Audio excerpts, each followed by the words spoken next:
Hello everyone. आज हम देखेंगे कि जो हिक्का होती है जो कि इरिटेशन ऑफ डायफ्राम की वजह से हो जाती है, या कुछ फूड पार्टिकल खाते हैं तो उसके बाद भी होती है और कई बार रुकती नहीं है। तो इसका एक सिंपल टेक्निक देखेंगे, वो भी एक एक्सरसाइज के थ्रू। तो ये हमारे डॉक्टर जीती बताएंगे आपको।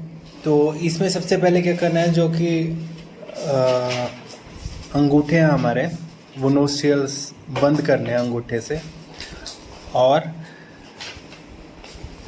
इंडेक्स फिंगर से कान क्लोज करने हैं हमें। और क्या करना है, 3 बार सोलो करना है अंदर की तरफ, 1 2 एंड 3।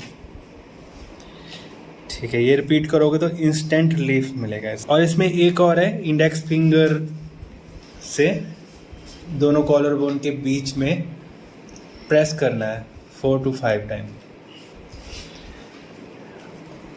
ठीक है, ये 2 सिंपल टेक्निक है। और इसमें एक ये भी आजमा सकते हो आप, कि जैसे कि शुगर का टीस्पून है, उसको एकदम से ठंडे पानी से पिएंगे तो उससे भी रिलीफ होएगा। तो ट्राई इट।